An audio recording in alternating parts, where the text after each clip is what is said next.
button. Okay. I think we are now live on YouTube as well as Facebook.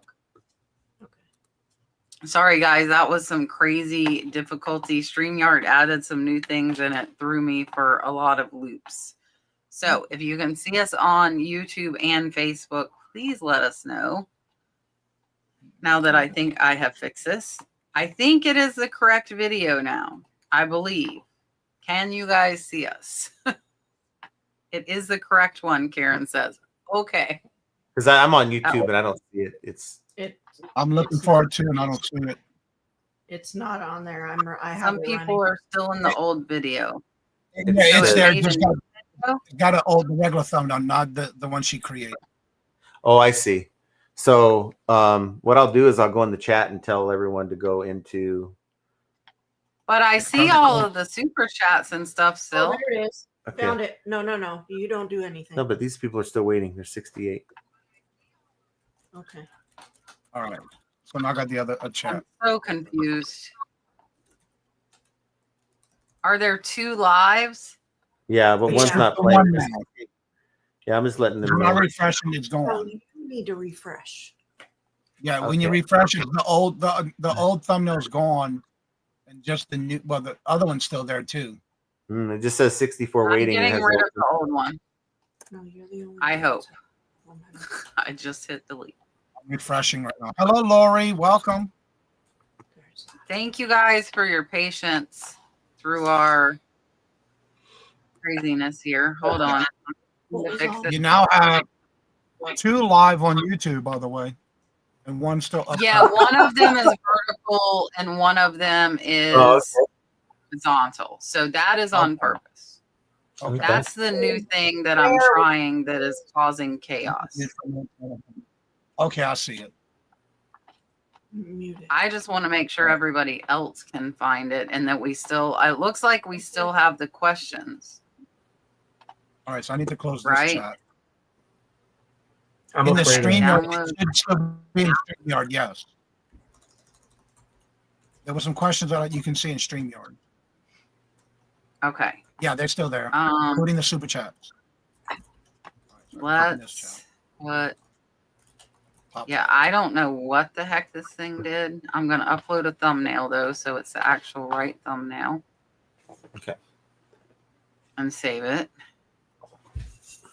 Save. Okay, we will figure this out. Sorry, guys, for the technical difficulties. Hopefully, what I'm doing now will fix us. I hope.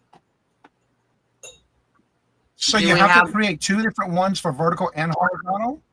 No, it creates them at the same time, but it kept telling me it was invalid, and I know it's a new feature, so let's see. I haven't done that. All right, I see all the super chats and everything, so hopefully, I think everybody has found us. I think. They're coming over. The new live video I posted on my channel, the new one won't work. Should I share it again? Just in case? They're both live. We have 80 in the chat right now on this one. View your channel. There we are. Yeah, I see the 2 live, and what that is one is vertical and one is horizontal. We need a mod. So I guess people are watching on both of them. Person needs to be blocked. Yeah, we need a mod. Marsha's here somewhere. Do you have mods, Kat? That Z3R0X has to go. Has to go. Marsha, you got it? Good Lord. If not, I can click in and is that on the vertical or the, do we even know? It might be more than. Yeah. Oh my gosh, sorry. Okay. The vertical one has the regular thumbnail, and the one for the right one, the horizontal one, is the actual thumbnail itself.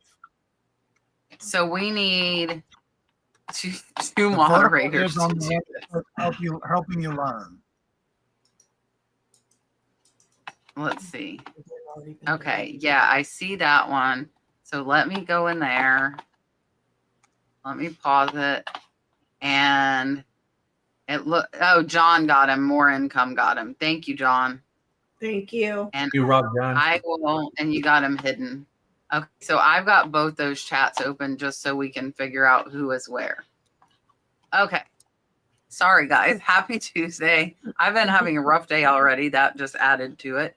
But I think we are straightened out now. I'm trying it because YouTube has a feature where I can do it vertical. So if you're watching on your phone, it should be a little better viewing experience. But whether that will work or not, I don't know. But we do have super chats I want to get to first. Mike Metco sent $10 and said Las Vegas is represented quite well tonight and said, hi, everyone. It should be a good show. And of course, since he said that, I have to play the Sunny super chat. So here you go.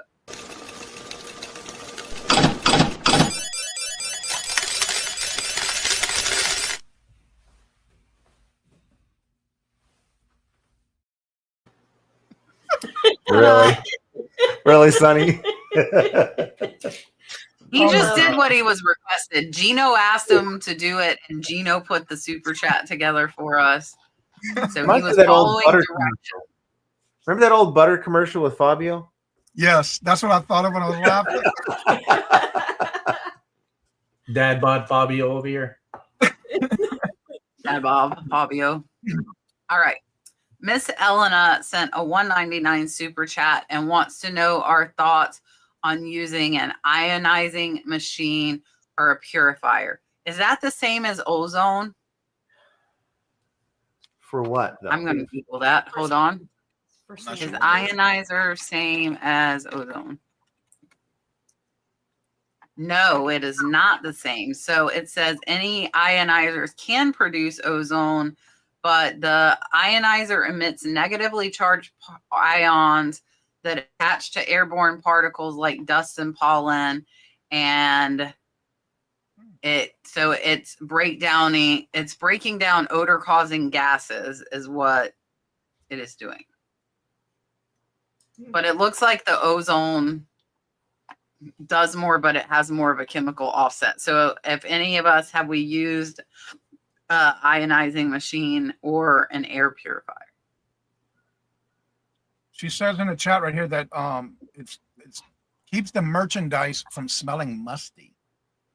Like if you have it in a storage unit or something, yeah.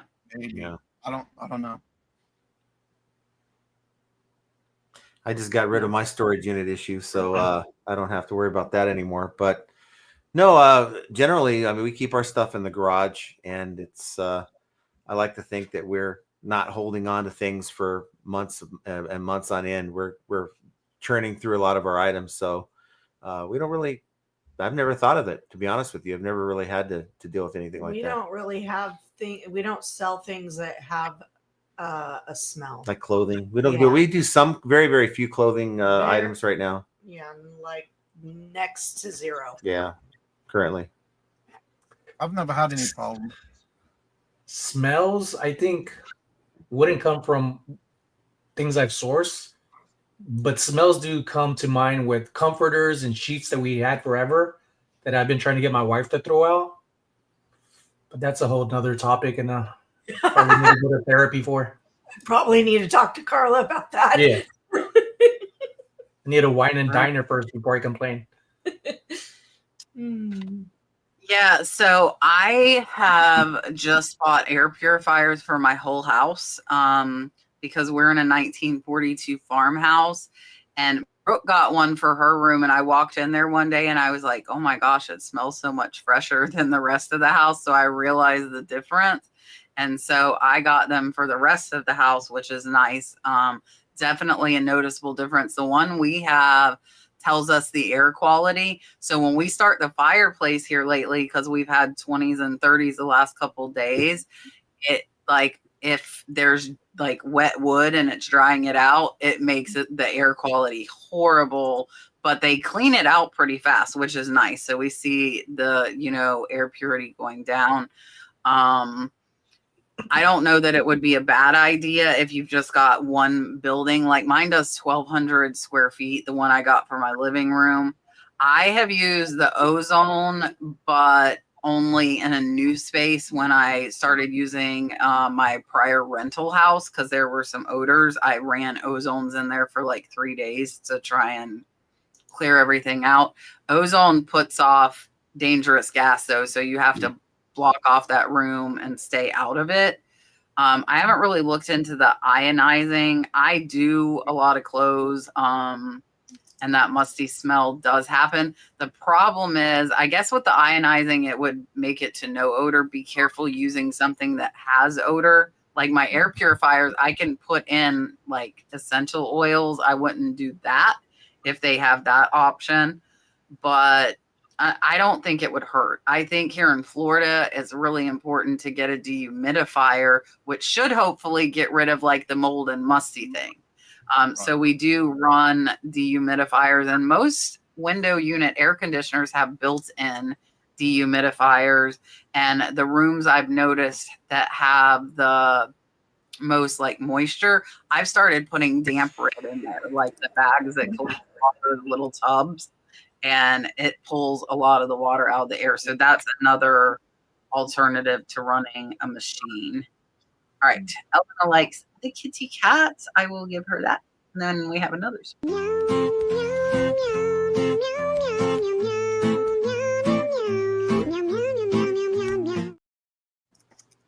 Meow, meow, meow, meow, meow, meow.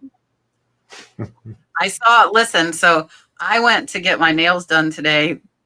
Elena takes a morning walk, every walk. I know where she walks. It's an hour away from me. I saw her walking down the road and she looked so cold. I think it was like 38 or 40. And she was like this walking. And I honked the horn at her. And then I messaged, I'm like, that was me. Are you cold? You look cold. And she's like, yes, I'm very cold. I was like, okay, I'm glad it's not me out there. It's you. It was very chilly. We were below 30 here where I'm at this morning. Oh, which I know to some of you Northerners, that's not a lot, but to me, that was a lot. Tutu's Attic, Las Vegas says, is Whatnot a good place to source vintage jewelry, or is an estate sale online or in person the best place? What are your thoughts? For me, I tend to go to estate sales, garage sales, that kind of thing. But I personally, I really don't buy a lot. I think it's better when you do it because you can find most places in bulk. You get a better price on them. That's my opinion. Well, we don't sell a lot of vintage jewelry, but I would say if I had a choice between the two, I'd definitely choose an estate sale. And yard sales, like you said. I think sometimes people just don't know what they have. And if you have an eye for that, you can get a good deal. Now, also, you can maybe hit up Whatnot, and if that seller really doesn't know a lot about what they have, I'll give you an example. A friend of ours had a bunch of old vintage military pins that said sterling on the back. And he didn't know that they were sterling silver. And he sold them to one of the viewers for really cheap. I mean, he sold like a bunch of them really cheap. So if the seller doesn't really have an idea and you're an expert and you know what to look for, you could probably get good deals on Whatnot that way. I would say with Whatnot, probably just look. If you don't got time to go out driving or being physically active, going somewhere, online would be your best place, not just Whatnot. But I have been finding quite a bit of items really good. And many times people don't maximize on using the messenger section of all the apps and platforms. If you see that people aren't selling very much and they're not caring about the prices and you're getting good deals, I would personally do what I've done is reach out to them and say, hey, what all do you have? Maybe we could work out a deal on this platform. So that way it doesn't look like you are trying to go off platform and get hit about it. And I've had quite a bit of bulk buys off of that. Not huge sales, like purchases for me, but it's giving me some pretty good connections where now they just message me and I buy more and more stuff. Yeah, you guys that are in the new vertical, that is brand new. It just became available today, and we can see which of you are watching in vertical, which is kind of cool. Let me know if you like the vertical or do you not like the vertical. And if you don't like it, you can switch back over to landscape. But I thought it said it would be better viewing for those of you on phones. Let me know if it is better and if it is not. Shamoa Hana, let me see if I see your super chat. Hold on, and I will check. And then I need to give them theirs. I do not see your super chat. I don't know what this thing. We might. Glitched. It was just weird. Marcia says it messed up the modding. I wonder. I don't think I can get rid of. There's all kinds of things I can click. I don't think I can get rid of it after I started. I would have to not do it. Yeah, I know we can't see John and Jenna. It pulls up right in the middle of them. I don't. Hold on. Let's see if I can. I don't think I can get rid of the vertical after. Hold on. I'm going to see. But that would be bad. Yeah, I can't change it. So next week I can get rid of the portrait if the consensus is we don't like it. I can definitely get rid of that. I just wanted to try it and see if it would work. Apparently it doesn't seem like it's working very well. So I will get rid of it. All right. I'm going to go see if I can see your super chat somewhere else. We're apparently going to have technical difficulties tonight, which does happen. I have a way to see. I'm going to get the link and put it in the vertical. Oh, you're going to get it. John got it. Thank you, John. Okay. To switch over. I see. Oh, I wonder if they don't show up until after the show's over. She said that is her channel. It's evidently her other channel. That is her. Yeah. Oh, that is her. Yeah. Her? Yes, so that is the same person. The one we just showed. Yeah. The one that's on the screen right now is her. Okay. Sold. She just said it in the chat. Perfect. Okay.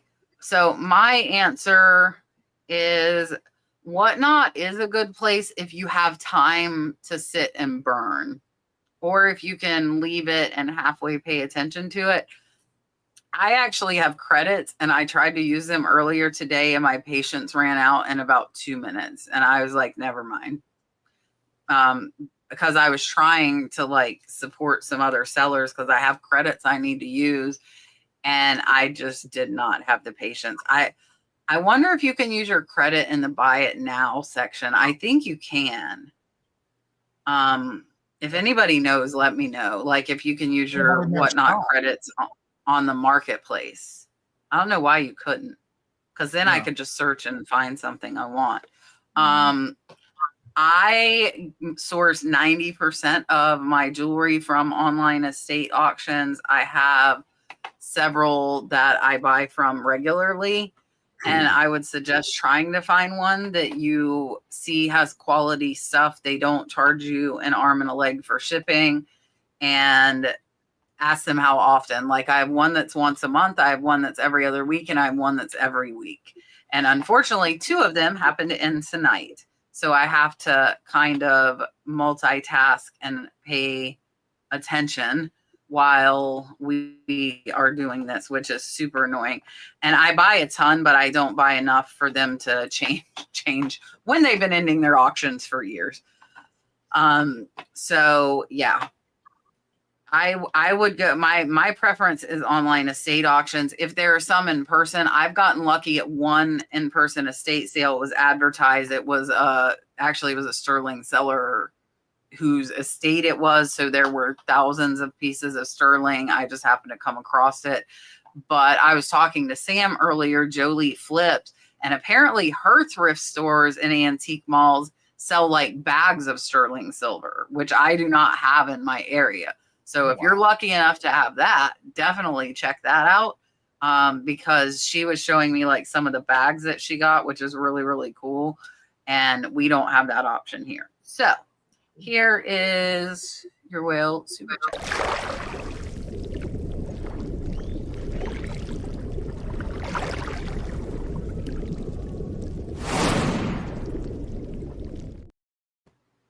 Ta-da! All right. At least we found the missing super chat. So I'm glad about that. Cindy wants to know, do static buy it now sales on Whatnot go as cheaply as sales in live auction, or is it worth listing on that platform for good sales? I don't sell on Whatnot right now. I mean, I have a Whatnot account, but I don't. I do a lot of buy it nows when I'm doing an auction, but I haven't done one.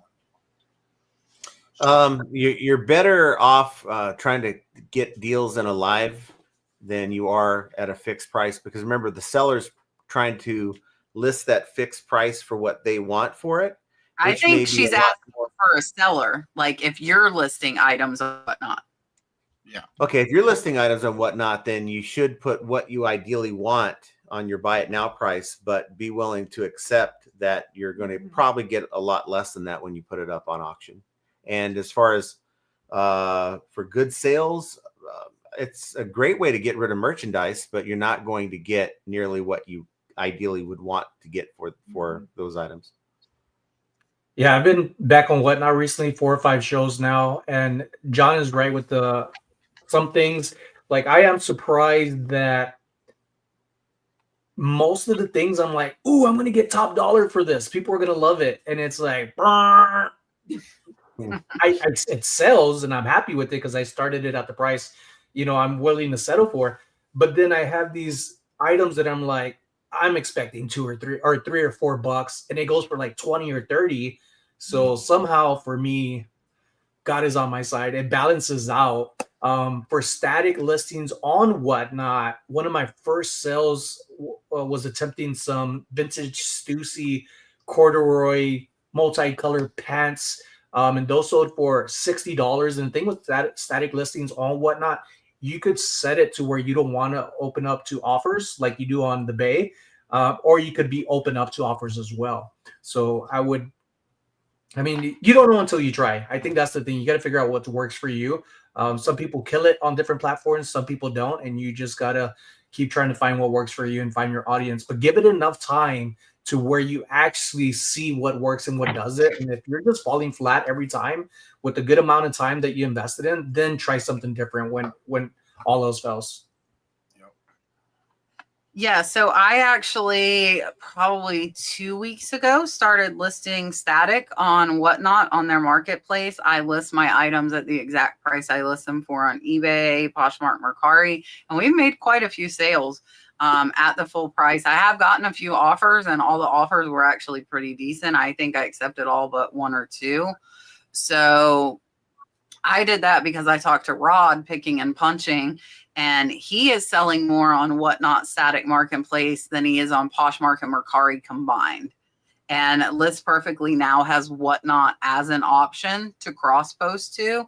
That is why I'm doing it. Simple convenience. And it has finally started delisting. It wasn't. And Gina, one of the viewers, sent me showing that List Perfectly's analytics pulled in or Whatnot sales. It hasn't done mine. I've been refreshing it all day. She got me all excited, and mine is not doing it yet. So, and I installed the new Chrome extension. I did everything, and it's not working. But mine did not go as cheaply. They went for what I was asking for on like eBay, Poshmark. They went for full price, and I like it too. We were doing Shop the Shed because now we can go into List Perfectly, pull those ones that, like, if we've had them a year, and I can move them to auction on Whatnot, and people will see pictures and pricing, and I can tell them, okay, I'm going to start this at 50, 60, 70% off and move it in there really easy. So I haven't done that yet, but I am excited to be able to do that. And for us, it's been a good addition. I don't have those numbers. I'm going bonkers to see why. So if anybody knows why, or if you did something special to make Whatnot come up in your sales and analytics, definitely let me know, please. Because I'm like, so, I haven't been excited about anything. I'm like, oh, because she said it even pulled your live sales in. So that would let me get a true picture of like what I earned for the day and for the week with my live sales and static sales combined. But yeah, so I think, yes, I think it's getting extra sales, and Rod is doing good. I think it's going to come down to what you have. A lot of what I did, a lot of my Homer Simpson vintage toys have sold on there. I've sold a couple of jewelry pieces. So it's been in different categories, but I would try it, especially if you're using List Perfectly. It's super easy to get them over there. All right. Becky's Vintage and More wants to know, doing live sales on your own channel, what is the best way to let your audience know what upcoming sales will be and when you're going to be on vacation? Are you talking about on what? You talking about on? Must be talking about on YouTube. Audience, upcoming sales. I would think on YouTube. I'm thinking it's YouTube because I know Becky. She's one of ones that are always on my guest on my shows. I always do my thumbnails and set them up on Saturday before the week of the show. If you have only so many shows in a week, I recommend, which I do on Saturday morning, which I get up at 2:00 in the morning and get them all done. But don't wait till the day of first, because it takes 12 to 24 hours, anywhere from 24 to 48 hours for YouTube to actually start pushing them out. But don't wait till the last minute. My recommendation is try to do it ahead, share it out on social media. I have a community calendar that I've been doing for over 5 years for everybody who do have live shows on YouTube. And that's something that you can always check on. But I would recommend doing your videos and set them up ahead of time. And if you're going on vacation when you're live, let people know that. You want to make sure you're transparent about that when you're doing your YouTube online auctions, is what my opinion is. Well, we've only done 3 live shows on Whatnot, so no one's expecting us, right? So if we don't do another show for 6 months, no one's going to miss us. So that's pretty much the only answer I can give on that question. Because I think she's actually saying about YouTube on your channel, so I'm assuming it is on. We don't do that either. Yeah, we don't sell to our audience really. We don't say, hey, I just listed some things. To be honest with you, I would rather people not even though we give our store information, let people know what we're doing. I'd prefer people not go and rubberneck over at my store, because it does drive up your impressions, and it does mess up some things on the back end. But yeah, I think John and Jenna do a pretty good job when they talk in their lives. They don't sell on there like they said, but they do very well with informing people what to look forward to. They're consistently on their channel growing, and I think it's the same relevancy of when you sell is when you're going to be showing up, what to expect, and for people to plan towards it for their schedule if they can make it. Just like we have people inside in this chat, they'll show up like Mark will show up and everybody knows he's not late, he's on his time, right? But that's just the way it goes. It's a familiarity of when you're doing things that is going to help you and people understand you, and you welcome everybody every time, because everybody is welcome. So that's how I pictured this question with John and Jenna, even though they did not see it the way I did. I think that's the special thing about having a panel and talking to people, is that you get to learn from one another. And then sometimes you have answers that you wish they would have said, but that's why we're here, to help each other out. Yeah, so I used to do live sales on my YouTube. I quit just because of the administrative work that comes along with doing your live sales. You have to invoice everybody. You have to keep track of who paid. You have to gather shipping addresses. And I would rather pay Whatnot or District a small percent in order for them to handle the payment processing. It's just so much easier. as far as letting everybody know when your upcoming sales are, I do it throughout the show verbally. And then you can also, like, if you have Facebook, Instagram, YouTube, you can make a little calendar and like just a photo post and post like, you know, the 6th, I have jewelry, I'm doing scarves the 10th, whatever you're doing, put that out on all of your social media, and that way they can see it. And make sure I would almost pre-schedule those lives so that they can bookmark it, you know, and that way they get the reminder, they don't forget. And yeah, I definitely want to put this up. I know Johnny is a veteran. I know Sonny is a veteran. I don't know if John is as well. But thank you both to our Reseller panelists. veteran. Yes, I'm an eBay veteran. I've been through many wars with eBay. Does that count? No. Yes. No, I wanted to thank them for their service. And if we have any service members in the chat, thank you all as well. So Texas Lady, thank you for posting that, because me and my hectic day has totally made me forget what day it was. Serenity Share Stuff wants to know who all is going to Renninger's. If you do not know, Renninger's is in Mount Dora, Florida, and 3 times a year they do a giant antique fair in November, January, February. So that is what they are referring to.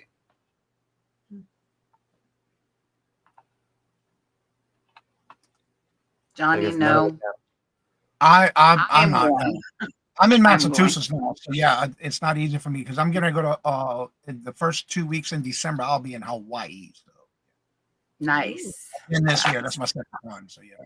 I thought about doing that for my birthday. My birthday's Thanksgiving. I talked about it all year, and then I never scheduled it. Now, obviously, it's a little too close to do that. But I will be at Renninger's. If you guys would like to meet me, message me on Instagram or Facebook. And if I don't answer, message again, because a lot of times I don't get the notifications. I am sharing an Airbnb with Sam and Adam from Jolie Flips, so they'll be with me as well. And we can let you know where we're at. If you guys don't know, it's over 40 acres of booths. So the chances of accidentally running into us is probably pretty slim, unless you know like the area where we are going to be. I'm pretty sure Jocelyn, Crazy Lamp Lady, will be there as well. There will be other people too.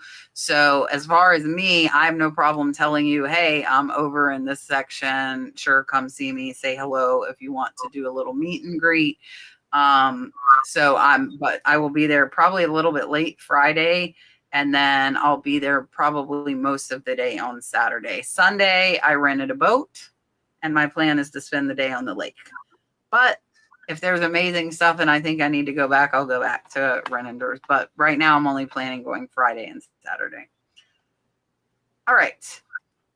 Miss Linda wants to know, if you had to narrow down what you sell on eBay to only one niche, what would it be? For me, it's vintage. I would say not vintage, but just video games, video game systems, and video games. Well, but even narrowing it down from just electronics, I would say video games are one of our first pallets we bought when we were full time back in 2019. We paid $5,000 for, and it had like $50,000 worth of video game systems, games, controllers. And it was one of the coolest lots that I've come across, and it was pretty fun at the same time. So that's probably what I would say. I don't know what you'd say. What would you want to mess with? I don't want to mess with any of it, but I mean, if the clothing and shoes was not as saturated as it is, I might have an interest in that. But. See, the thing is, we've removed our fondness for items because it's just a widget to us. Yeah. And so to me, I prefer to sell the item that's going to leave my house as quickly as possible, as close to my price point as possible. So that's kind of the most whatever category or niche that would be. That's where I'd want to be. I would like name brand, like purses and things like that. Something to get me to be able to do more within our business. Something that interests you. Yeah. Because what we have now and what we do now it's not fun at all to me. So y'all two prefer to sell for money, and that makes you happy, not so much of what you're getting. It's like no emotions attached, pretty much. Right. We have taken the feelings out of everything, because in the very beginning, when we started doing this full time, there was a lot of attachment and a lot of, oh, that looks cool, I want that. Maybe there's two. That was me. After a year or so, I completely cut. I have no emotional feeling towards anything. See, one of the first lots we bought, even before we went full time, we bought a bulk.com lot, BULKQ, I think. And there's a couple. I bought a couple pallets from them. Yeah, there's a couple cool things in the pallet, and then everything else was like, I mean, I don't really feel like listing. It maybe have some value, but I really don't care about this. And I had to learn to get myself beyond that and put my emotions about the item aside. And that's helped me become more productive with our business. Yeah, that's why a lot of our product can come in and go out very quickly, because we have absolutely no attachment to it. That's pretty awesome. I think you're the first two to I've ever heard say that, because I followed what I've learned from people is sell what you like, right? And I think that's a good starting point, because you're familiar with things that you like. And then I guess eventually you do branch off into like, it's not personal, but it's business. And that'll be your own advice saying it. So I like that. I'm glad we brought this up. Whoever asked the questions, I'll give your answer. But I like apparel, and I would like to resell it because it won't break. I mean, it might find some damages or something like that, but I would do apparel. I like apparel. Jeans, it doesn't matter. Vintage, modern. I like what I like. People buy it, so do they. If I had to pick one, it would probably be jewelry, just because I can source it very, very easy. There are a lot of high dollar profits, and it's really, really easy to ship. I'm not emotionally attached to my inventory, but I do pick up stuff I like. It's stuff that sells, but it takes a long time, and I get lots, and I'm so cheap and I'm okay with it. I am trying to pull away from doing as much of it as I am. I'm still going to do a little bit of what I like, just to kind of keep it fun. But I want that to be a real, like, small percentage of what I'm doing. And I'm still searching in the categories that I love and I like, but I'm being more particular about what I'm picking up and making sure it's stuff that's going to hopefully sell a little bit faster. Somebody said I look bored. I am extremely tired. I've had like a really, really rough day. So that is that's the look. I am always multitasking as well. So those that said that are also correct. But more than anything, I am exhausted.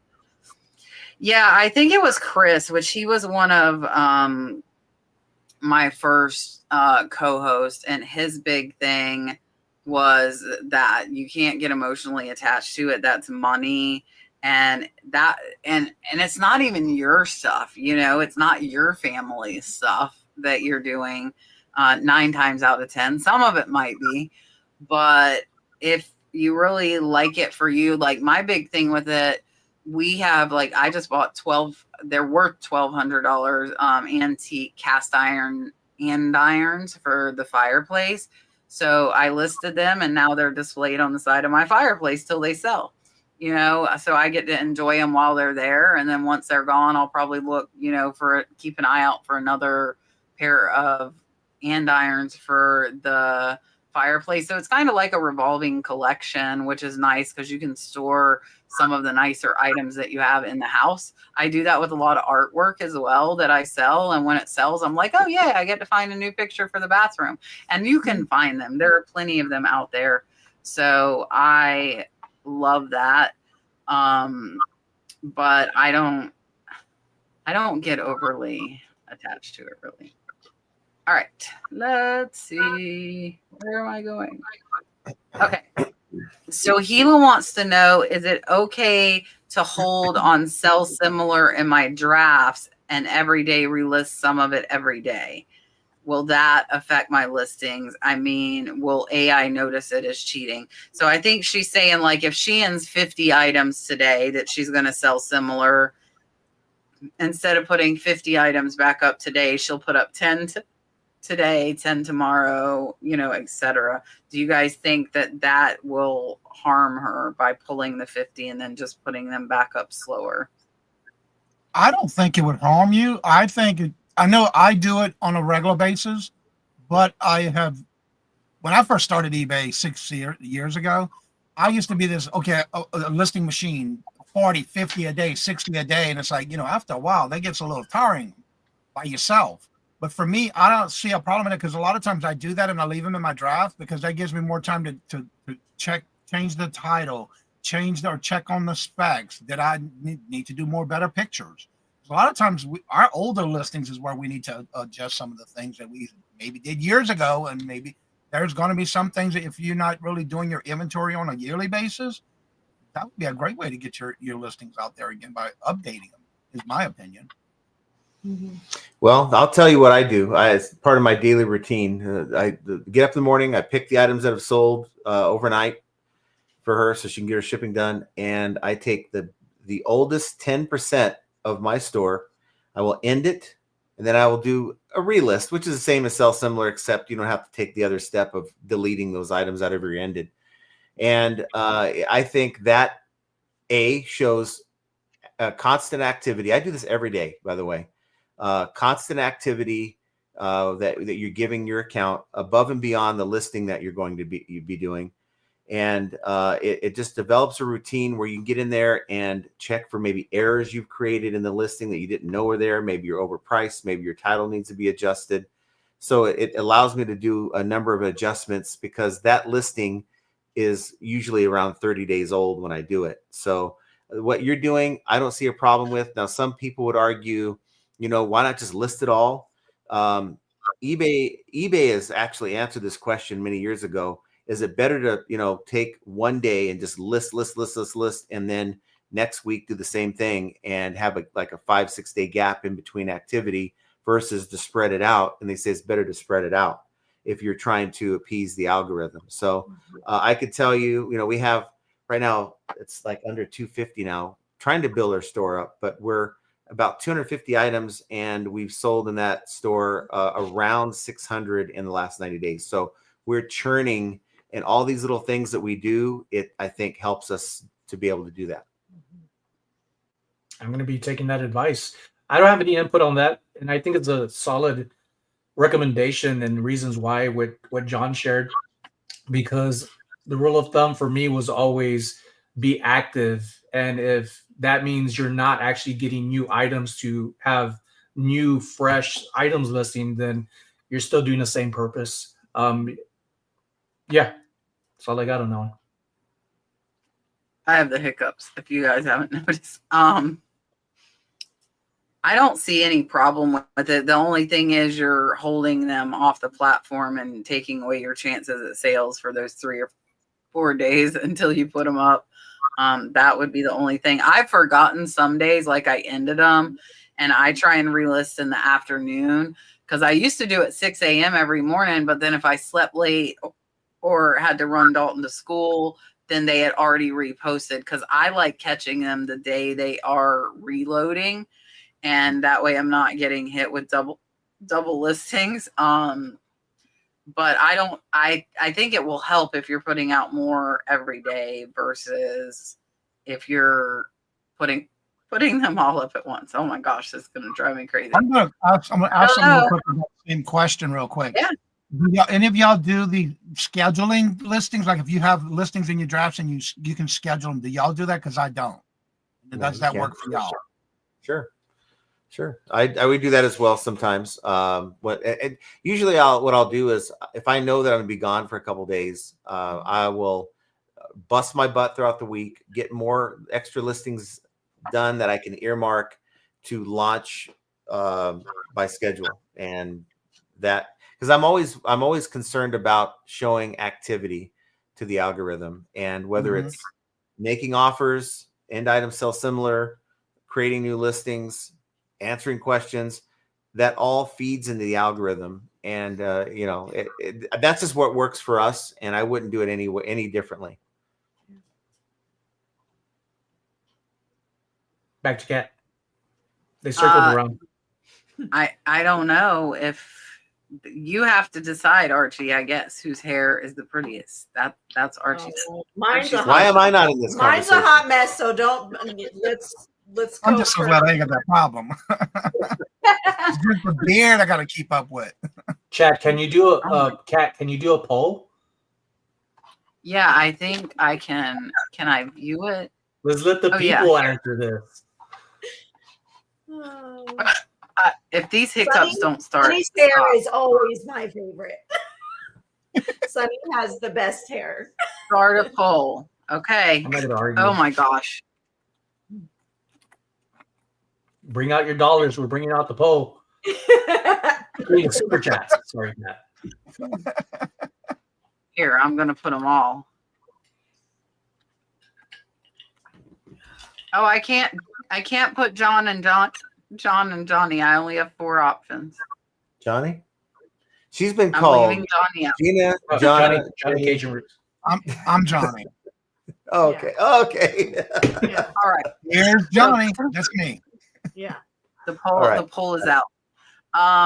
Picasso Cat wants to know, does anyone know how to get rid of the stale perfume smell from scarves? Oof. I had that problem once before. I buy by the bulk. You know the little coal filters you get for the fish tanks? I buy those. They're like maybe a little 10 by 10 little square with the charcoals in the center of it. You can put those in between them, put it in a Ziploc bag and leave it for about 3 to 4 days and then take it out and let it hang. And I find it works the best. And you can reuse those several times. So, and I think they come in a pack of 10 is what I usually get. It works great for me. Yes. Activated charcoal is the number one thing that I've heard. Read many things about it, and that's what I would use. I've only used some sprayer that I got on Amazon for a very, very musty jacket, but it still took like 4 days. And it was probably a combination of everything. I tried the deep freezer method. I tried airing it out. I can't remember what other things I seen online. Like I tried everything. I think it just ended up being so exhausted. It just gave up itself and the odor got released. But it's when you have some things that are pretty like heavy on the scent that even when you wash it, like I can't bear it. I'm very sensitive to smells. So I toss it. Like I just can't do it unless it's really worth it. And even then I added in the description that it has a smell that I'm picking up. But my wife will say, I don't smell anything. But I'm not sure, on what that'll be. But make sure to mention it if there is a smell. Yeah, I would. You can put it out in the sun too. Sun is natural ozone. Don't leave it too long or you could get sun bleaching, but lay it out in the sun, for a day for 12 hours on a rack. This is driving me crazy.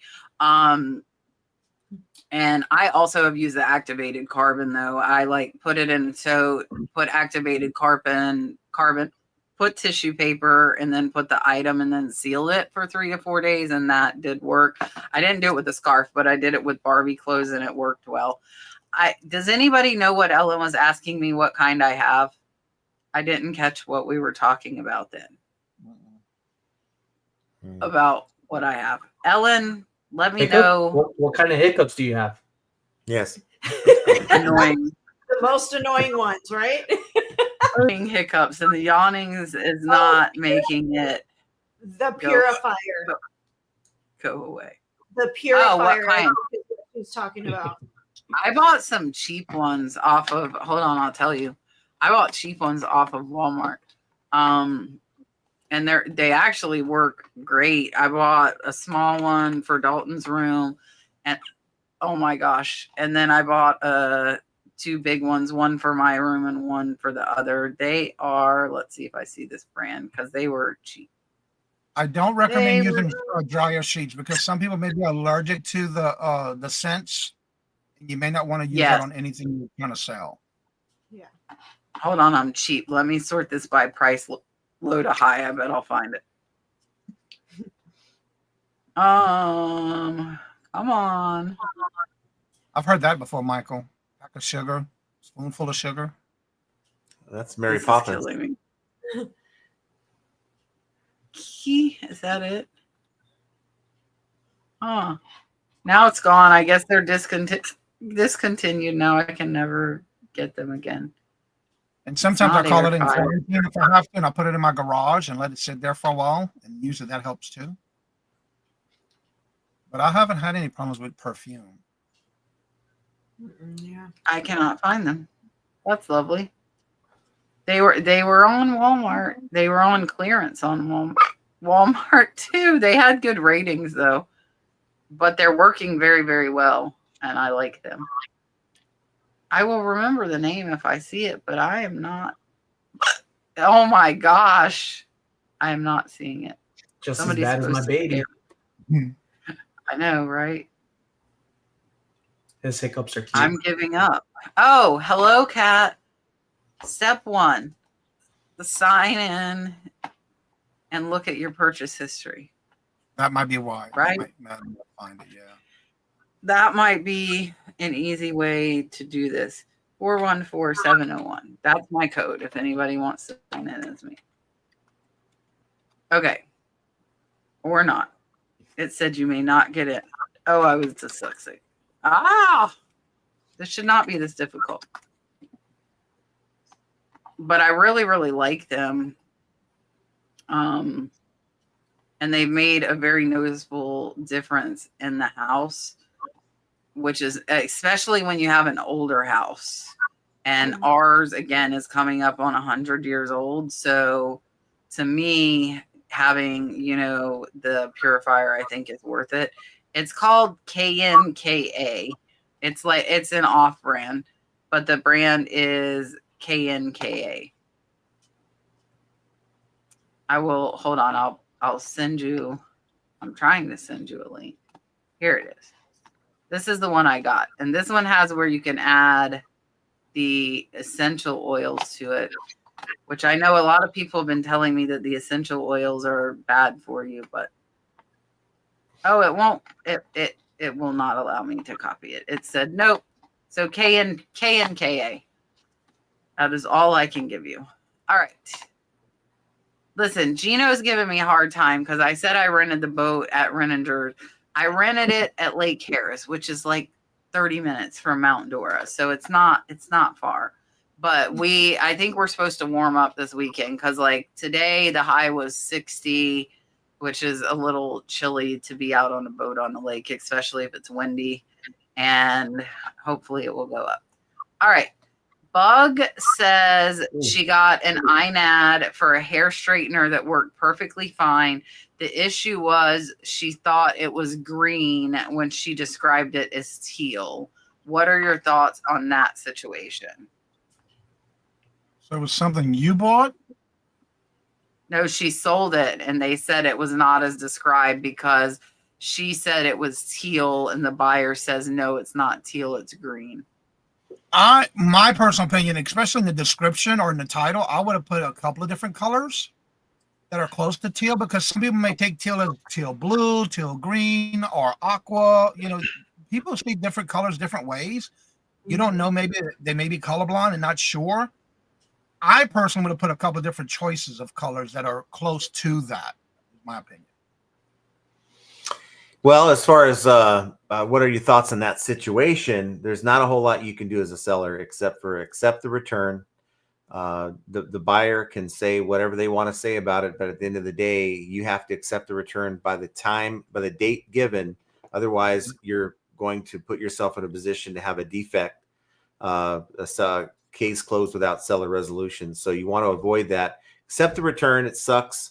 You're probably going to have to provide a return label and process the return as quickly as possible when you get it back. And just learn from that experience, relist it, taking that feedback into consideration, like the answer you're given before, and maybe add the different options to the listing.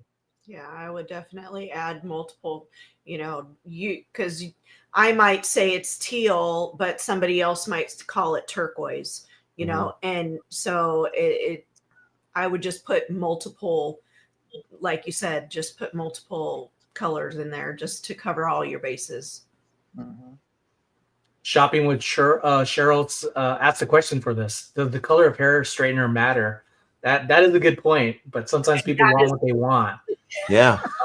I guess Really? green just makes it a little bit more shinier. It gives it a nice shine. Maybe it I will matches say the this bathroom. is very relevant to me. I didn't find out I was colorblind until I joined the military, and I'm always screwing up colors. So when I know I can't figure something out, even using apps and the glasses that I got from my Flippin van life, Sandy, she blessed me with some of the colorblind glasses. It still doesn't help with all the colors, but it helps a lot. When I'm like, feel brave, put the colors, item specific, title, whatever, but in the description, I know it doesn't matter because it kind of goes off with what I'm saying, right? With the other information, I'll say, I think it's green, but I'm colorblind. Look at the second photo or something. That's the best that I see matching my eyes with the image, right? So it might be a little much. Or the other option I do is I literally ask my wife, babe, what's this color? Because colors are important to some people and for some items. I didn't know you Struggle were my life. colorblind. Yeah, but I feel like colors are slightly opinion based. Like what I think is teal, somebody else might not think is teal, and like turquoise might be different than teal. And like, what color of blue is it? Is it navy blue? Is it light blue? Is it medium blue? Is it blah blah blah blah blah? I would honestly, if I had this happen, I would just take it and deal with it because there's nothing you can really do. They filed the INAD. I agree with Johnny though. Like if I put teal, I'm also gonna have green and blue in the title. I'll be like, well, I put it was green, blue, and teal. It was one of the colors.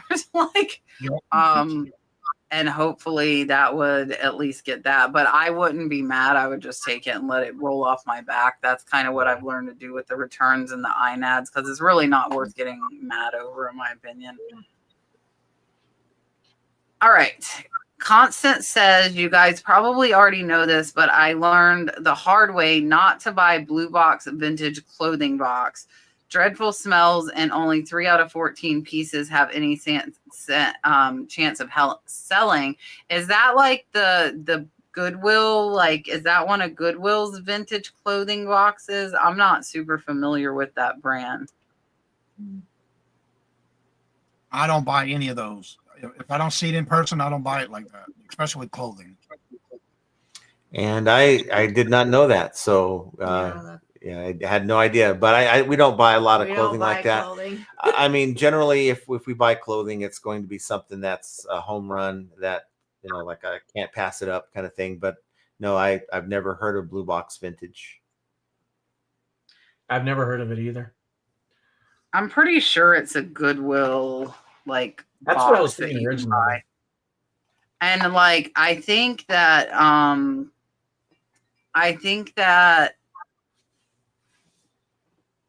I heard that about their plush boxes, not necessarily the vintage clothing ones. I don't like mystery boxes. I would rather at least look at a crappy one picture of an online auction lot I'm getting and think I see something good. I don't like the whole blindly let me buy this vintage purse box or, vintage. That's just not my thing. So I would probably stay away from it. There's so many online auction lots that, will tell you who or like what is in it. And you'll probably get it cheaper than their vintage mystery box, in my opinion. What's the verdict? Sonny won, and Jenna, and then me, and then John's in last place. How did anybody give me 7 votes? I don't understand that. Because you have a nice haircut. You just didn't show it off. You wasted an opportunity. No. I should add 0 votes in this one. It's not even close. All right. How many We only have 2 beards. We have Johnny and John. That's not a beard. It's just He said that's not a Stash. beard, so we're not gonna I do leave the by beard default. thing. This is me after a year. Wow. Yeah. Wish that would happen when I shave my legs. I know, right? It would never come back. Yeah. Yes. All right. Becky said she does have her thumbnails up for the month, like for her future shows, but she was thinking about doing a post on her channel too, like on her community page with the dates and times. Other people do videos of where they're going to be throughout the week. So I think what works is going to be opinion based for sure. And it's also going to depend on you and your audience and what they're paying attention to. Some of your audience might not pay attention to that community feed. Some of them might not even pay attention to the thumbnails. I would look and like when you go live, I would ask them what led them there. Like, did you hear me talk about it the last show? Did you see a post on Facebook, Instagram? I would ask your audience what they are using to get there. That's what I would do personally. Yeah.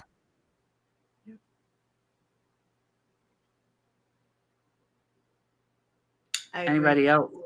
Oh, because I know Becky, but I like, because of the fact in the mornings, I do a morning show Monday through Friday at 8:30 every morning.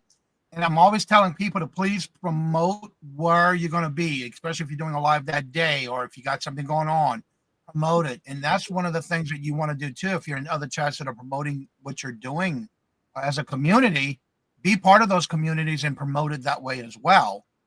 Because I do that every morning. And then we do the Monday night wind down. It's a Monday night at 4:00. This is Eastern Standard Time. And I do that as well every Monday night. But yeah, be involved in the community and let people know what you do.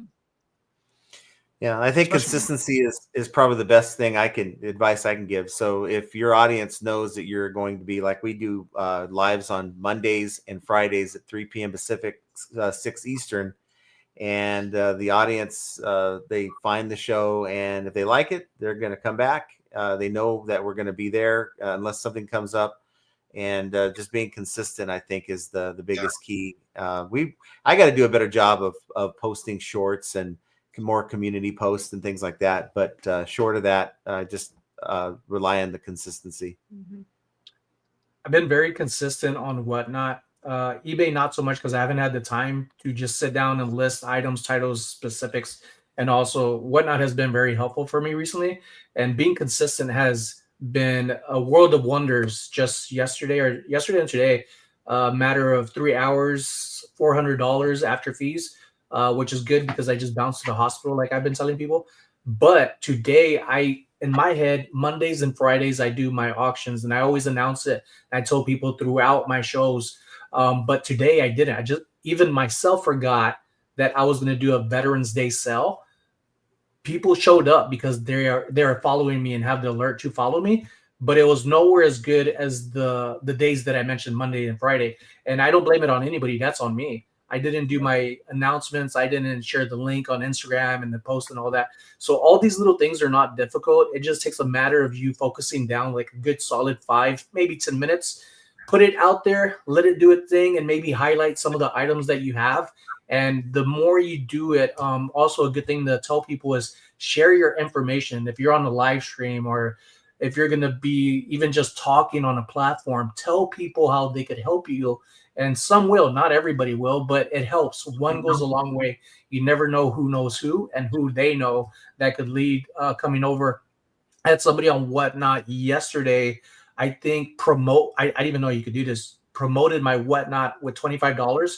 And all of a sudden I got a flood of people coming in, new buyers, more sales than I had. So it helps, that one person of doing something, not that they have to spend money, but you just never know what opportunities are come by being a good person, being a good representative, reflection of the community as well, and yourself.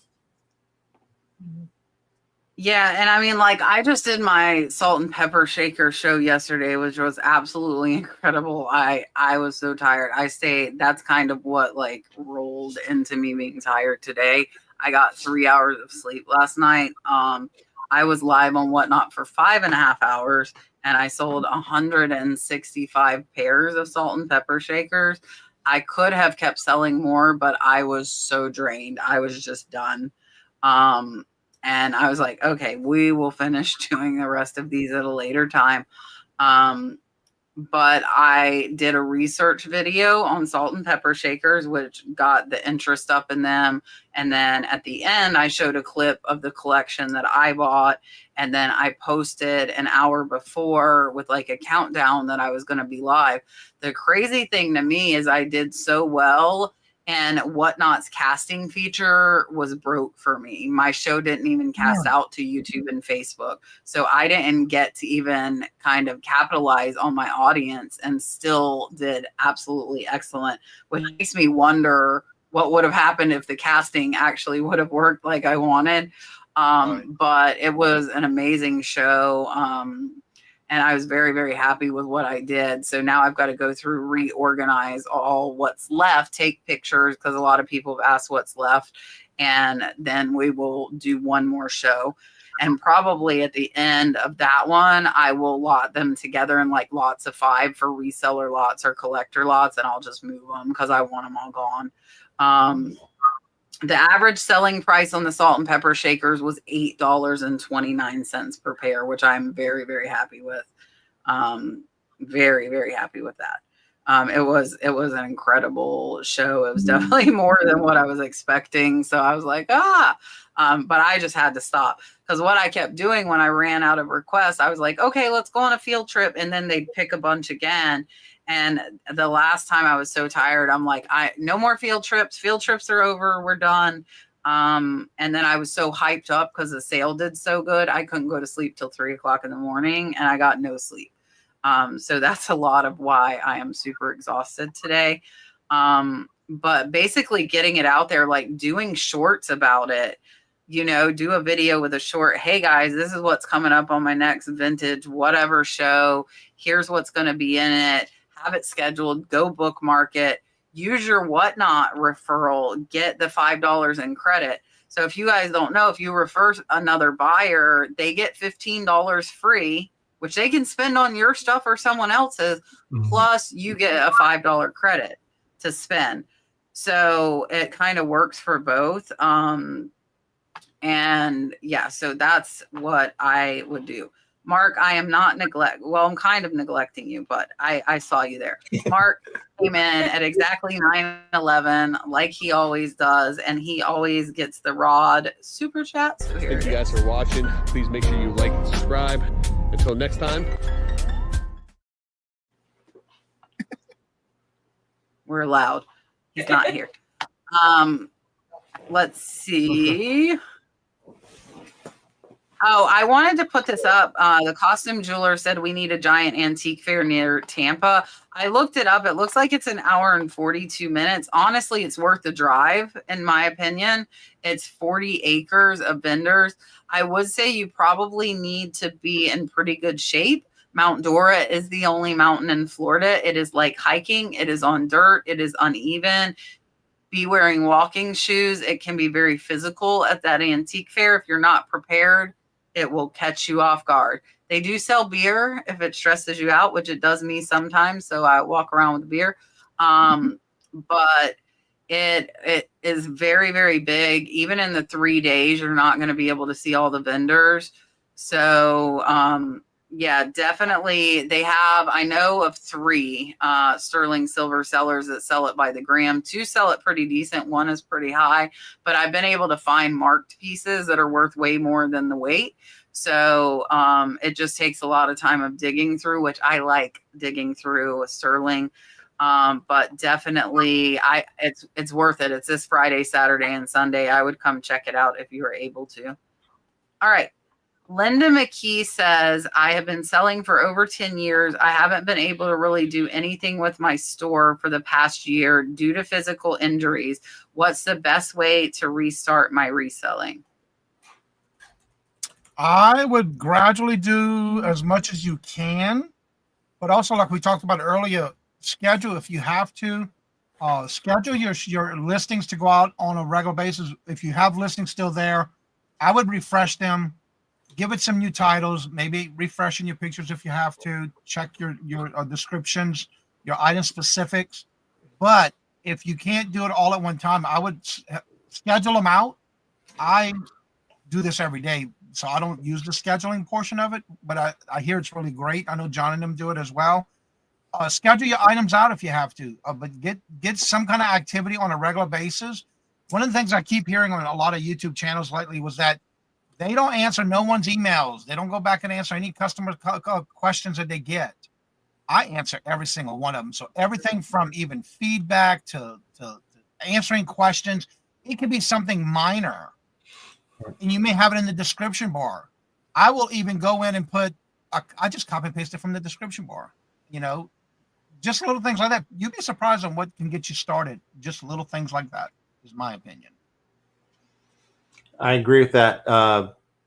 What I would say to do, if you have a store that has items that have not sold, let's say maybe they're sitting around for over 90 days or 6 months, eBay keeps track of that.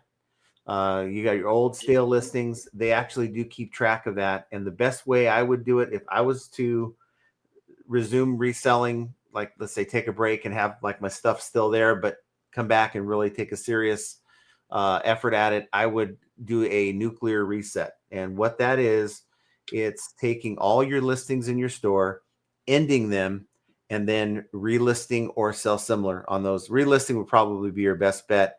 But now you've got, and of course you're changing things too if you can, but get those items refreshed by doing a nuclear reset. And this works. Sorry. Go ahead.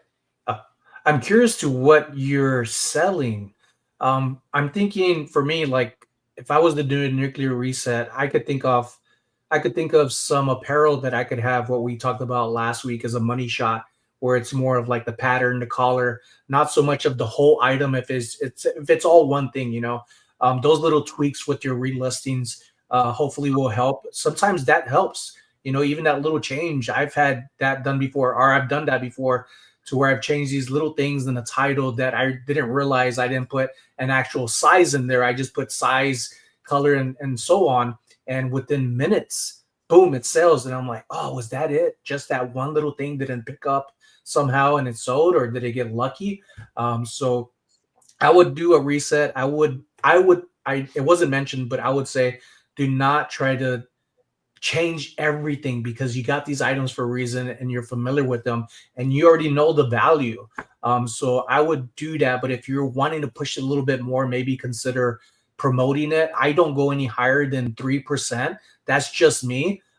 And with the other advice, take what you can and see what works for you. And sometimes, like Kat, I mean, she pays for her help. She has people that help her out. Maybe there's somebody in your area that is maybe looking for like a little job on the side for your business, and hopefully that'll help, because that's what I'm leaning towards in the future once things my son gets home, is that I want to look at getting some help to listings and me not having to worry about that, because I want to get back to eBay and not just get to Whatnot, and also get back to Knickknack. Yeah, so for me, the biggest thing is just going to be get back into consistent listings, and once you're consistently listing, it is coming in. I would think about, like, depending on what physical injuries you've had, and if you still have like remaining issues from those, I would definitely pay close attention to what you're sourcing. Maybe try and do smaller, lighter items that aren't going to physically tax you. And I agree, like the live selling is definitely fun. If you can build an audience on Instagram or on Facebook, you can sell direct. I haven't really done a ton of that. There's so many different ways and avenues to make money in this business.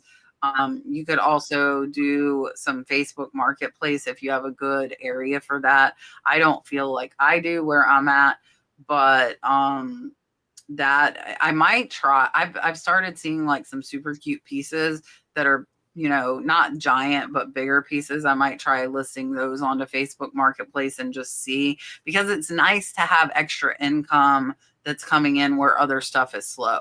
Like I was lucky yesterday. I had an excellent whatnot sale plus an excellent eBay day, but today eBay's slow, so you gotta hopefully once you get back cross or posting on eBay, I would try and think of some other ways to kind of get it in, but I would be very cognizant of what inventory you're picking up because you don't want to aggravate any old injury or anything like that. Mm-hmm. All right. This one we haven't had in a while, and I think it's a good question because I think a majority of the viewers that come to the show are newer sellers. So what is the best advice you would have for new eBay sellers? I'm going to give the advice that I did for myself. When you first want to start out doing eBay and you're doing a part, say you work in a job and you want to do this to get started, don't quit your job right away, please. You want to make sure you can sustain income from it, but start with what you have. The way I did mine was when I moved from Louisiana to Massachusetts, I typically took something that if it was still new, never used, I haven't touched or it was never touched in 3 to 6 months. It got put in a box marked inventory, eBay, basement, because that's where I knew I was going to be when we already picked the house. So start with what you have. Even start with smaller things so you can get used to the shipping. Because on your shipping, if you're not on a store level, you won't get the free shipping supplies. So you got to remember you have to find your own shipping supplies to start with. But start with what you already have. Also, if there's things that you like, go to thrift stores. Go on the days that they have a half off colors. Go to your bulk buys at your antique stores. They have great sales there too on the stores. But also estate sales, garage sales. It's amazing on how you can take an IKEA bag or a large bag, go to these type of sales, put everything in one, and 9 times out of 10, they're going to want you to make an offer, or they make an offer of everything you have in one bag. And that's where you can start making the money. Again, start with what you have and do not go overboard. Then what you do is you take that when you sell it, put it back in the business and buy more inventory. That's my opinion. Well, I think that not everyone's cut out to be a reseller. And the biggest mistake that you can make is to go out and buy a bunch of merchandise and then feel like, I can't do this. And case in point, I had a friend that retired. This is a number of years ago. I said, you know what? Let me show you reselling. Why don't you go in halves on a pallet with me, right? And 2 weeks in, he's like, I'm done with this. I don't know how you do it, but I'm not doing this anymore. And I'm done. And it's like he's already into it for like $1,500. So that's a loss. I bought him out, so he didn't really lose anything. But short of that, if you're in that position, you go out and buy a bunch of stuff at a yard sale, and you're new, you don't have all the the tricks, then you might be buying things too high or stuff that doesn't sell because it looks cute or it, all the different reasons. And the best way to do it is to just simply go in your closet, go in your garage, your attic, whatever, that tub that you've been sitting on, go through it, find things that maybe you can look up on eBay or whatever platform you want to sell on and see what it goes for. You're into it for zero cost. Get that stuff listed and build up funds so then you can, and all the while you're watching videos, getting tips on how to buy right. And then you have money to go and buy merchandise and you're not out of pocket. That's probably the best advice I can give. And then by then, if you have all that stuff pulled out of your house, you'll know if you want to continue or not. It's like, you'll be like, you won't make the same mistake my friend did. Yeah. I also think don't be afraid to ask questions to the community. We have, obviously there's all of us who have channels and we give our information for free. Don't go getting yourself wrapped up in some kind of a deal where someone's saying, oh, well, I'll give you all the information you need for $39.95. Don't do that. All the information is free. You just have to be vigilant and look for different creators that are going to be giving the information that you need. John brought up a point that I experienced with my friend Caesar, who was on with us before, Epic Squared. I was going to the flea market. The thing he brought up was buying people out. So we went to a yard sale together, Caesar and I, and this lady had a ton of brand new apparel that was like dead stock, valuable pieces. And you could tell by the looks of her, like she was very much in the fashion and some high retail store management of some sort. Like she came out like, for a garage sale, you're dressed like this, you should be like in a beauty pageant. So I'm looking at the things on the rack, and her garage was full with shoes, apparel, and I asked for one of the pieces, a Polo Ralph Lauren jacket, and she was like, "Oh, I'll do that. I'll settle for $80." And I'm like, "You already took me out almost. I am not the kind of person, right?" So and there was a lot of stuff. Caesar turns around and says, "Well, what do you want for all of it? You don't want to take this back in the house." And this was early on in the day. We were probably the first people there. She said, "I'll take $350." And he was like, "Okay." And I'm like, "Oh, I would have took out more money for $350, right?" But those are things that I found that moment was very valuable to me, because I started thinking, okay, I'm selling these things for $10, $15. I need to scale up and I need to save more. And I have like different types of savings, from like personal, family, and then spending, saving for my business. So lately I've been very fortunate with going to places and asking, what would you do for all of this? And it's been blowing my mind. 250 to like pieces for like $50, $30. And I'm like, are you kidding me? You just told this person this one item was $10 for them, and now you're selling 200 pieces to me for $50.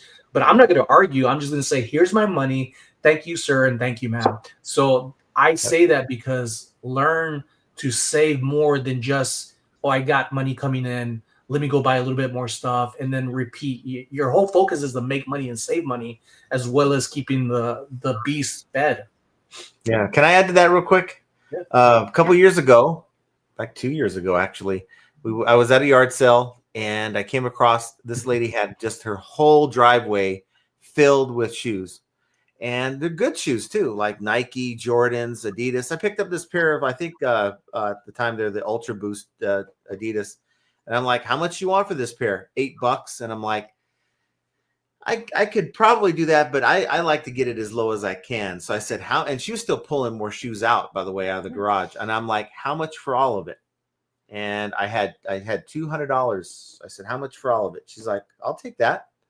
All right. So I shooed everyone away that was looking at the shoes. We got them in tubs, and I had to call. I had so many shoes that it wouldn't fit in my SUV. I had to call her with the other car to come get the shoes. And she started pulling more shoes out of the garage. And I'm like, wait, you didn't tell me there was more in that garage. How much more do you want for the rest of it in your garage? So I'll give you another $100. She's like, okay, sold. So I had shoes coming out of my ears. And if I would have paid the price based on what she initially had said, it would have been 10x what I paid her. Yeah. So I'm glad you brought that up, Sonny, because that's a good thing. And don't be afraid to hurt someone's feelings. If they say, look, I want $5 for this, the worst thing that they're going to say is if you say, well, will you take two? They'll say no, right? So you give them $5, but you'll be surprised how many people will come down to their price from what they're asking. And if they're okay with it, you know what? Your business is going to be better for it. I'm going to piggyback off of you on that one. We're going the other way now. This is like the Uno reverse card. It reminds me, though, don't forget, if you go to a garage sale, I did this 3 years ago. We went to the citywide garage sale, and this lady had these racks. And I mean, like your typical department store racks for clothing. And I mean, she had, her driveway was almost full on one side of all LuLaRoe outfits, brand new with tags. And the lady she had, like, if you bought one, it was $8. If you bought two, it was $12. And if you bought three or more, it was $15. So I went up to her and I asked her, I said, how much for all of it? Instead of buying pieces, there was a lady looking at them, and she was looking at a couple pieces. And I asked her, and when she said $60 and we came out to 120 pieces of LuLaRoe outfits, brand new with tags, I couldn't get the $60 out of my pocket fast enough. I sold 3 pieces and got all my profit back of the $6, and then got in the profit for the rest of it. And I sold it all. Don't be afraid to buy in bulk. What do you take for all of it? You'll be surprised. They just want to get rid of it. That's what got me in trouble and has me 9,000 items in my store, unfortunately. So I am going to give this tip, and I wanted to put this up there because I think this is super important, and I'm going to agree with Michelle, and it's something I personally neglected to impress upon my users for the first 3 years of my channel, and that is that you need to learn the comps, you need to learn the sell-through rates, and you need to not just that, but after you get the item, you need to comp off of sold items. Do not comp off of listed items unless there are, say, 3 listed and 5 sold. Then I'm going to look at the listed prices because there's more sold than there is listings. The demand is there. But if you're not looking at this, like John and Jenna were saying, they took the emotion out of it, which I have to an extent. But if I learned very early on something that I think is really super cute is not going to sell. Like, I think it's cute, but not enough people think it's cute to buy it and pay for it and pay for shipping. So, like, a lot of my stuff like that is stuff that I don't mind displaying. So if it hangs out for 2 years, it's like a temporary collection for me. But I don't want to buy stuff like that that's going to be hidden and thrown in a box, right? If it's like a artwork piece or like my Kachina dolls that I have the display of, that stuff I'm okay with. But you need to be very careful and you need to know how to do it. Like when I'm doing clothing, you don't want to just put like Columbia fishing shirt. You better add a size because the sell-through rate on a small is going to be way different than an XXL. And the color. Like I will put the size, the color, and the brand to get a very, very accurate sell-through rate. Because if you're new, you don't have a lot of space, you're going to end up with a lot of stuff sitting there not selling, which equals a lot of money sitting there invested that you're not making back. You can't buy more inventory. So be very, very careful about comping. Be very careful about sell-through rate. If there's stuff you like that you're okay holding on to, I have stuff like that. My vintage linens, I buy them so cheap. It's not a ton invested sitting there. Like 1 or 2 pieces, like Johnny was saying, 1 or 2 pieces sell, that stuff's paid for. So it's just sitting there. The rest is all profit. But if you don't have a big area to store it in, then that's going to become a problem.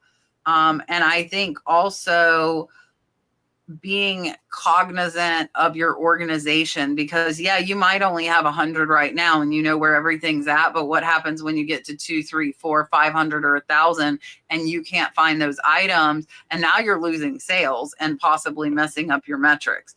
So that's a lot of stuff that I think people don't really think about because it's fun. You're finding stuff. It's cute. You think it's going to sell, but the reality is it isn't. And with those lots, what I have learned and done very well with, I will tell you guys, I don't know if they're still back there. I don't see them.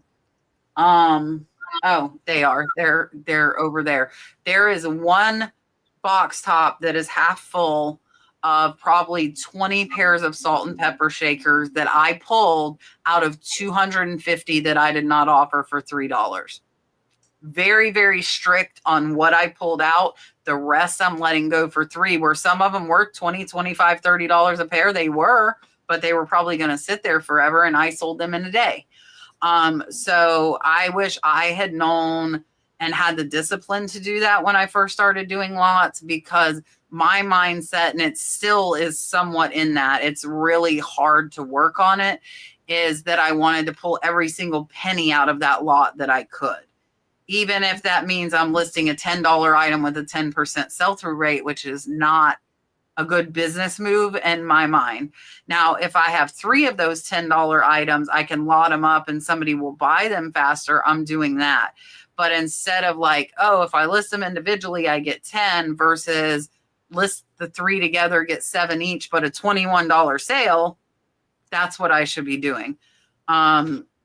So I think really, really look at that and be cognizant of what you're listing. Linda sent a $10 super chat and said, thank you. And thank you to all of our veterans. Yes, we said it earlier. We will say it again. We do appreciate your service. And I think this is the perfect super chat for this one.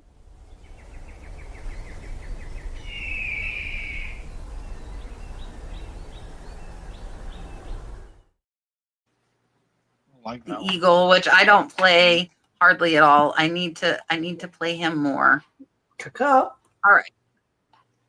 Marsha wants to know, what is your holy grail you would like to find while sourcing? I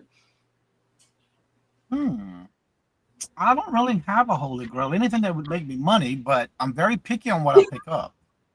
So I really don't have a holy grail. It's whatever I can find that can turn money, but I'm very picky. Yeah, one of those big gold chains the rappers used to wear. If I could find one that's real, that's a holy grail. But That no, would be lovely. yeah, it would be.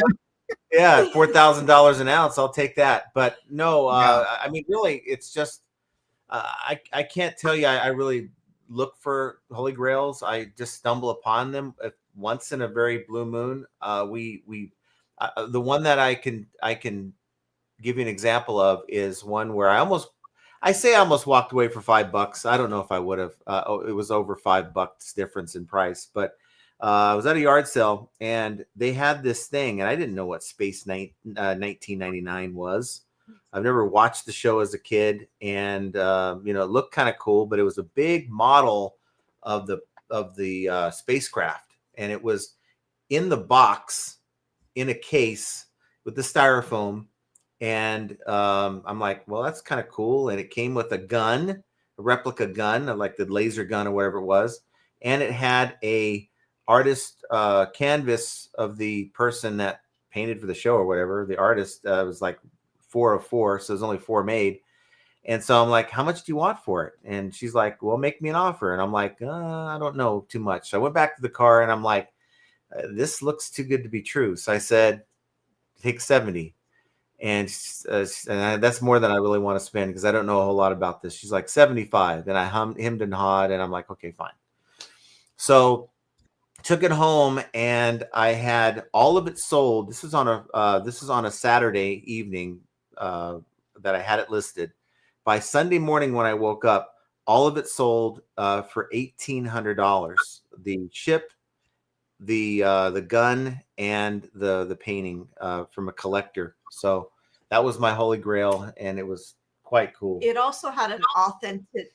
How do you They say? didn't come with a certificate of authenticity. What was that certificate? It didn't have a certificate, but it had that painting, that canvas painting of the ship, which was pretty cool. Yeah. Jenna, what would be your holy grail? I don't really have one.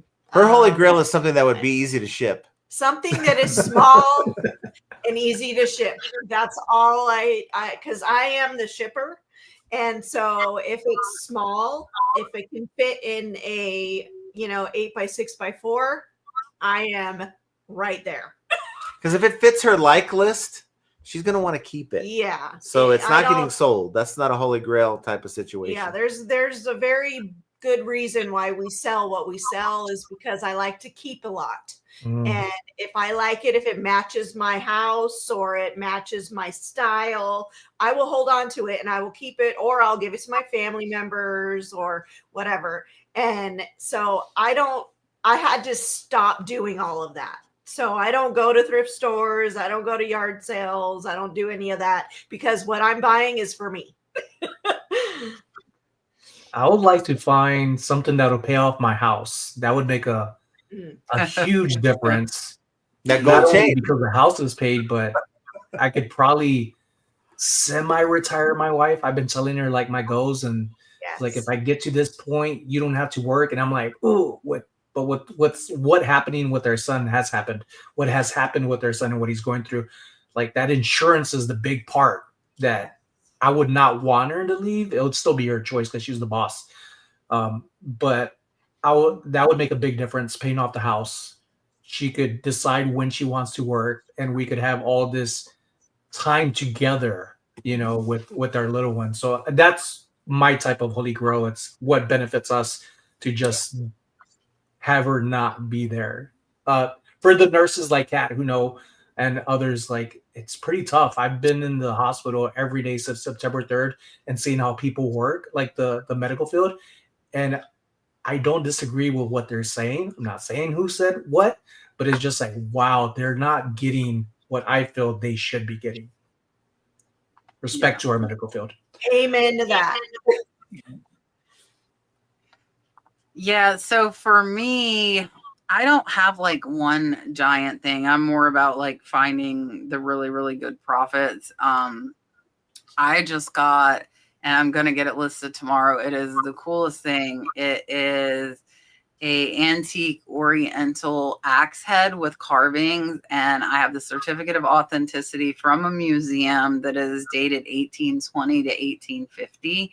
So I actually have the provenance with it. We just got it in the mail, and I think I'm going to put it on an auction. Started at 1,000.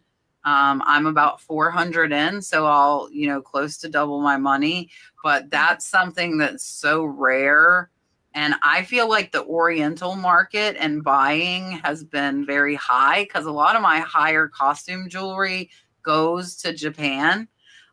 So this is, I think, an artifact that hopefully it'll do good. We were talking about it because like I'm trying to come up with a lot of money. I was like, wouldn't it be amazing if this one axe head goes like, it's one of those stories, that like goes for $20,000. When I did pay up, I paid over 400, but it's cool because it's got like the official stamp from the museum, the papers in like a plastic case. And it's just a really, really neat piece that's over 200 years old with like hieroglyphics carved into it. It's really, really awesome. But I don't have like, there's not one thing that I'd be like, like I found a Mary Hadley last week. I love Mary Hadley pottery. So that was nice. I like finding raku because I collect it. But that's another thing. Like I have a $300 raku bowl. I listed it. It's in my house. I am displaying it. But I have it displayed and I listed it. I kept one out of a lot I just got because mine on my nightstand got destroyed by accident. So I'm like, okay, I'm going to keep one. It's not going to get listed. And then I'm going to list the rest. All right, let's see. Fun Junk Stuff says, am I the only one getting asked to check calculations for the shipping because the shipping seems high on an item? You're not the only one. A week or two ago, somebody in my chat in the morning show pointed out an item that I had in my store. I find, and this is my opinion, every time eBay does updates, they mess around with my business policies. And it changes the shipping. So I have to physically go back into my shipping policies because you're going to have them. You may not know you do. And then I'll go in and have to recalculate, and I do calculated shipping. But for some reason, once I changed it and just went and tweaked it a little bit to check it out what was going on, my shippings went right back to normal like it should be. But yes, that has happened. And I find it always happens when eBay does updates. What about y'all? Well, we get people that'll message me and say, "Oh, the shipping seems kind of high," and we have multiple business policies for each type of shipping. So we'll have USPS Ground Advantage, we'll have FedEx Ground, we'll have FedEx Economy. I'll have even a dual one where it has the Ground Advantage and FedEx. The buyer gets to choose. I have it all, and a couple things happen sometimes. And I've been using the shipping calculator to try to figure out which shipping policy is best. But sometimes, for whatever reason, I'll go and look and it's like the wrong shipping policies on there. So it could be something tied into that. And I'll change it and I'll let them know, go check it now. But also, I just think sometimes people, they're so used to getting the free shipping, right? So they think shipping, some buyers, I really think shipping's free because they see that there's free shipping. So when they see that you have calculated shipping, they think, because they're not sellers themselves, they're like, that seems kind of high, but they have nothing to reference it on, right? Because I guarantee you, if you go into the post office with the non-discounted rates, you're going to see a bigger number than that. But yeah. I try to tell them, we pass on our eBay discount to you. we do add like $1 or $2 handling to kind of cover the eBay fees that are on that shipping label. But other than that, you're getting a discounted rate from eBay, and we pass it on to you. And that is the best rate after I've double checked everything. That's the best rate I can give you at this point. And I think what's happening is, though, they're looking at that initial price. This is one thing that I might need to work on to help my conversion rate, because someone might see an item for $40 plus shipping. They ignore the shipping part. They see the $40. They get into the listing. Maybe they're clicking into the buy it now, and they stop themselves. Oh, it's actually $70 after taxes and shipping, and then they click out of it, right? And I think that's a big sticking point. But I sell large items, so I can't really give free shipping because I don't know where this thing's going to go to. Yep. So, that's my long answer to a short question. I have nothing to add. They covered one thing that I was going to say. I'm not going to say what it was because it wasn't nothing big. Yeah, That's what I have I've to say about that. been getting quite a few, and I just tell them, and I don't pass the discount on, but I tell them it's calculated. This is exactly what the postal rate is. I'm not charging handling fees.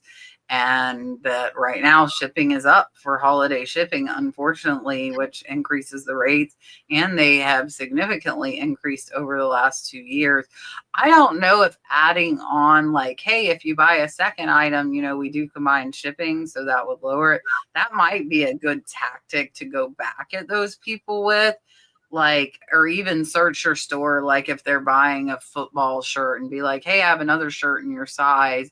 If we combine shipping, it's only going to be half of that on each, or something like that, just to try and kind of convert them over. All right. We are going to wrap it up with a super sticker, and then I will let everybody say bye. I feel like this night has flown by, probably because we started with so many technical difficulties. I think that took a little while of it up. Rhonda sent a $5 super sticker. What have I not done? We have not. I did my whale. We have not. Oh, we haven't done my octopus. Here's my octopus.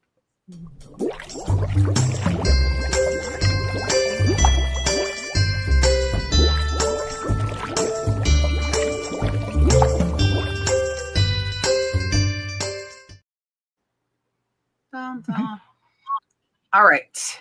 Let's let everybody tell you bye, let you know where they can find you, and or where you can find them. I said that backwards. Where you can find them, and then Sonny and myself will do so as well. So here is Mr. Johnny. You can find me here on YouTube every Monday through Friday at 8:30 a.m. Eastern Standard Time. I do a morning show, Q&A.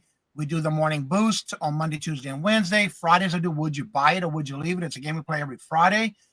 Every Monday night is the Wind Down Monday from a Hectic Manic Monday.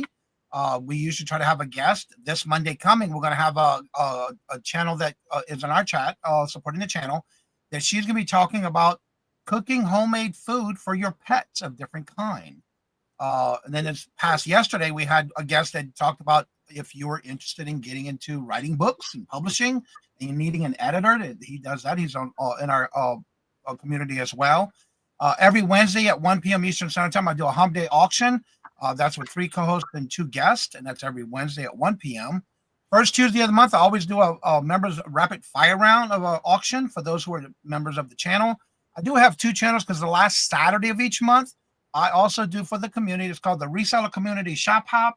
That starts at 12 p.m. Eastern Standard Time. There's 12 resellers, each get 30 minutes uploaded video where we do it as a premiere. And it's basically going from channel to channel. And it starts on my first channel that I've started. Actually, the 28th of this month will be 6 years I've been doing YouTube. And that is my Cajun Roots Resellers Adventures channel. And then I do the New England Cajun Roots Reseller, which is the one I do my bigger channel. And I also have cooking channel. I have a pets channel for my pets and quilting. So those I'm building up, and that's where you can find me, and come check me out. Perfect. Here's John and Jenna. I'm not as busy as Johnny on YouTube, but We have our channel, Flippin' Ain't Easy. We have a live stream every Monday and Friday, 3 p.m. Pacific, 6 Eastern. And we go for a couple hours. We have a great community that I feel like we've built over there, and a lot of reselling questions that we answer, talking about best practices. And I put videos out throughout the week. And then also Bearded Picker, Josh Galt, and Primo Chemo, and myself. We're all, we do a podcast that we put out every Saturday morning, 8 a.m. Pacific, 11 Eastern, where we talk about best practices and running your business. Because I think a lot of times people look at this as just reselling, but it's, for many, it's a business. And I think that channel does a really great job on highlighting pitfalls and things that we handle in our business. That channel? It's the Profit Playbook Podcast. Did I not say that? No. Oh, well, it's the Profit Playbook Podcast. So so check it out, and also check out Flippin' Ain't Easy. Glad to have you. Perfect. Sonny, what is going on new with you? I have my vintage booth on the 21st, 22nd, and 23rd. And then my vintage Disney and Looney Tunes ornaments that I mentioned earlier that I got a really sweet deal on. So sweet that I got diabetes from it. That'll be on the 24th. Perfect. I was so tired and worn out today. I actually didn't record my videos like I normally do today. So I have one in backup, which is a research video on wicker. So it will be a research video on wicker tomorrow. And then I'll do my what sold and my high dollar what sold on Friday and Sunday. Again, I will be at Renninger's at Mount Dora at the antique fair. I know Sam and Adam from Jolie Flips will also be there. I believe Jocelyn Crazy Lamp Lady is also going to be there. Marsha Red Cardinal Treasures is coming. I think Treasure Diva Thrift. So hit me up on Instagram or on Facebook Messenger. I try to check them as often as I can. Again, if I don't answer, message me again. Don't feel bad about it. And we can try and meet up and figure something out while you're there, at least meet in person and talk for a little bit.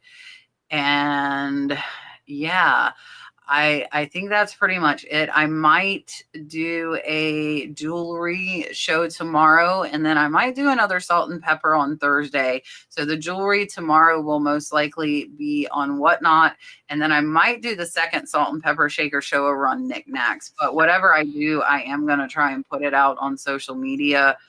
That's a really hard thing, especially when you have an audience. It just takes a couple extra minutes, but it's a matter of remembering to actually do it. For me anyways, I'm like, oh crap, I didn't tell them I'm doing this show.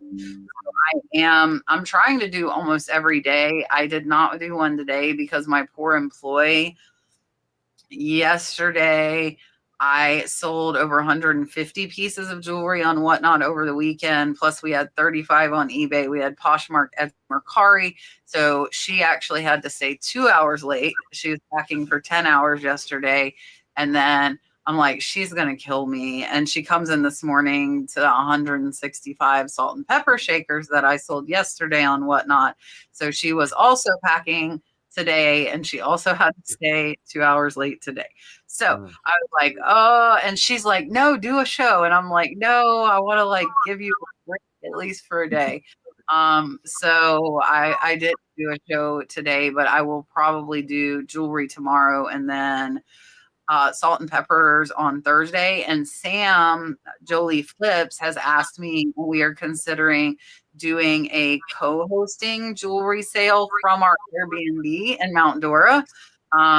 Both of us might bring some jewelry and do it from the Airbnb. So watch for that. That will be on Knickknacks. If we do it again, I'll try and at least give you guys a few hours of heads up when we'll do it. And I appreciate Johnny and John and Jenna coming on, Sonny coming back. And I definitely love seeing all the pictures and the videos of Mateo out. That is a great thing. And all of you in the chat, we can't do this without you. Oh, next week, I had it pulled up. is Liz from Freeway Flippers and my good friend Leroy Blood, Sweat, and Cell. He hasn't been on in a little while, so we will have them on tomorrow. No, we're not doing nightly podcasts. We will have them on next Tuesday, and we appreciate all you guys in the audience, and we will see you next week. Bye, guys. Thank you for having me.